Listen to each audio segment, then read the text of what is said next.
কিছু গল্প শুনে মনে হয় এটা সত্যিই ঘটেছিল। আপনি এখন শুনতে যাচ্ছেন এমনই একটি গল্প। তাই আলোটা একটু কমিয়ে নিন, হেডফোনটা কানে দিন। রাত তখন প্রায় 11:40। শহর থেকে প্রায় 30 কিলোমিটার দূরে একটা ছোট্ট বাস স্ট্যান্ড। দিনের বেলা জায়গাটা খুব সাধারণ। দুই পাশে চায়ের দোকান, একটা পুরনো টিনের শেড, আর রাস্তার ওপারে অন্ধকারে ঢাকা একটা পুকুর। কিন্তু রাত বাড়ার সঙ্গে সঙ্গে জায়গাটা পুরোপুরি ফাঁকা হয়ে যায়। সেদিনও ঠিক তেমনটিই হয়েছিল। রিফাত অফিসের কাজ শেষ করে শহর থেকে ফিরছিল। তার গন্তব্য ছিল গ্রামের বাড়ি। সাধারণত সে রাত 10টার মধ্যেই বাসায় পৌঁছে যেত, কিন্তু সেদিন অফিসে কাজ একটু বেশি থাকায় দেরি হয়ে গেল। শেষ বাসটা ধরতে গিয়ে সে বাস স্ট্যান্ডে পৌঁছায় রাত 11:40।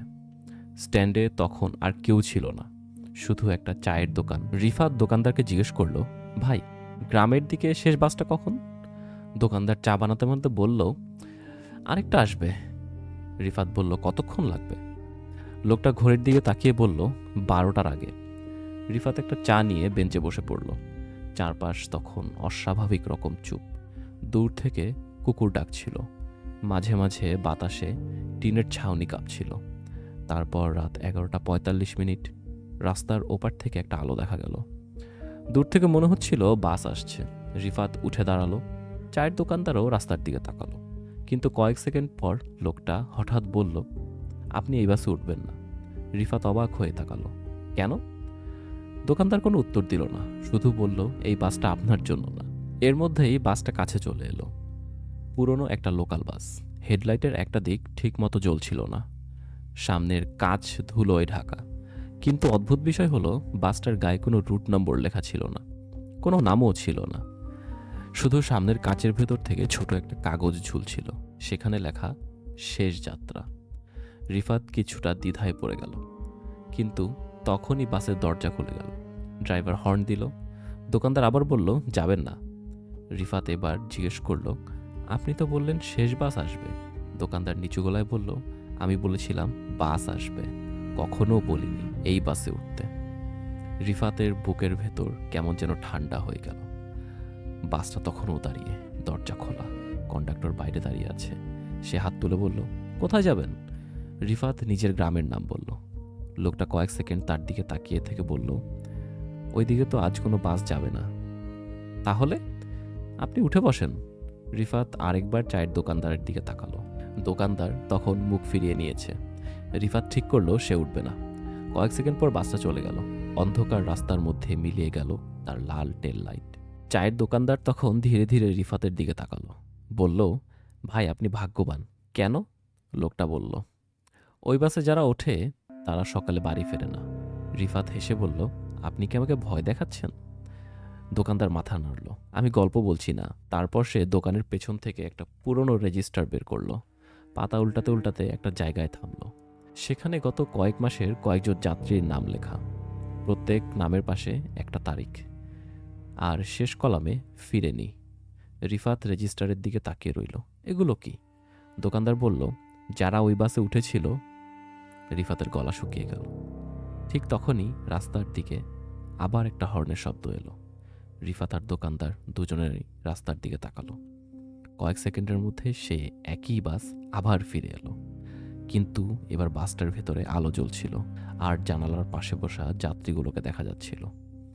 রিফাত অবাক হয়ে গেল, কারণ বাসে বসে থাকা মানুষগুলোর মধ্যে একজনকে সে চিনতে পারল। লোকটা ছিল তার পাশের গ্রামের, প্রায় 6 মাস ধরে নিখোঁজ। রিফাত তাকে বহুবার দেখেছে। বাসের জানালার ভেতরে লোকটা চুপচাপ বসেছিল, মাথা নিচু, কোনো নড়াচড়া নেই। রিফাত উঠে দাঁড়াতেই লোকটা মাথা তুলল। তাদের চোখাচোখি হলো। তারপর লোকটা খুব ধীরে কাচের দিকে হাত তুলল। সে একটা শব্দ করল। রিফাত কাচের ওপাশ থেকে শুনতে পেল না, কিন্তু ঠোঁটে নড়াচড়া দেখে মনে হলো সে বলছে, উঠো না। রিফাত আর এক সেকেন্ডও দাঁড়ালো না। সে দোকানের ভেতর ঢুকে গেল। বাসটা এবার কিছুক্ষণ দাঁড়িয়ে রইল, তারপর ধীরে ধীরে চলে গেল। পরদিন সকালে রিফাত বাড়িতে পৌঁছে ঘটনাটা সবাইকে বলল। কিন্তু গ্রামের মানুষ যখন নিখোঁজ লোকটার কথা শুনল, তখন সবাই স্তব্ধ হয়ে গেল। কারণ লোকটা 6 মাস আগেই মারা গিয়েছে। তার মৃতদেহ নাকি পাশের নদী থেকে উদ্ধার করা হয়েছিল। তার পরিবার নিজের হাতে দাফন করেছিল। রিফাত বিশ্বাস করতে পারছিল না। সে বলল, আমি তাকে নিজের চোখে দেখেছি। কিন্তু সবচেয়ে বড় ঘটনা তখনও বাকি। সেদিন দুপুরে রিফাত আবার শহরে ফিরে গেল। সে চায়ের দোকানটা খুঁজতে চাইল, কিন্তু সেখানে গিয়ে দেখল রাস্তার পাশে কোনো চায়ের দোকানই নেই, শুধু একটা পুরনো ভাঙা টিনের শেড।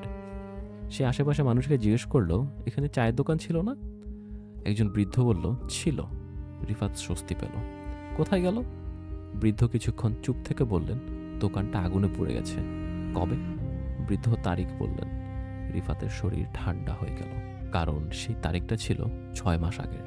ঠিক সেই সময় যেদিন রিফাত যে মানুষটাকে বাসে দেখেছিল বলে দাবি করেছিল, সেদিনই সে মারা গিয়েছিল।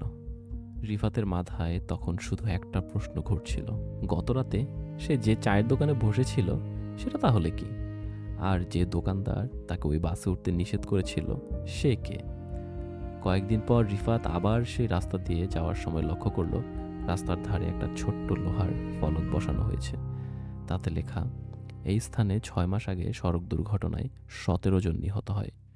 নিচে আরও একটা লাইন, দুর্ঘটনায় ব্যবহৃত বাসটি আজও উদ্ধার করা যায়নি।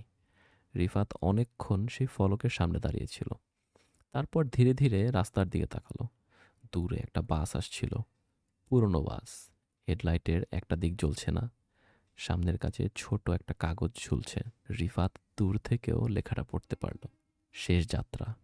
বাসটা তার সামনে দিয়ে চলে গেল, কিন্তু এবার বাসের জানালায় বসা সব যাত্রী একসঙ্গে তার দিকে তাকালো।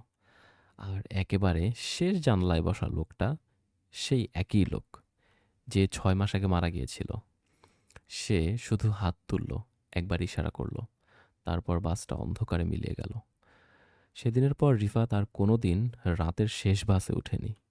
কিন্তু গ্রামের মানুষ এখনও বলে ওই রাস্তার শেষ বাসটা সবসময় আসে, প্রতিদিন ঠিক রাত 11টা 55 মিনিটে। শুধু একটা ব্যাপার বদলেছে, এখন বাসটা আর যাত্রী তুলতে থামে না, শুধু রাস্তার পাশে দাঁড়িয়ে থাকে, যেন কাউকে খুঁজছে।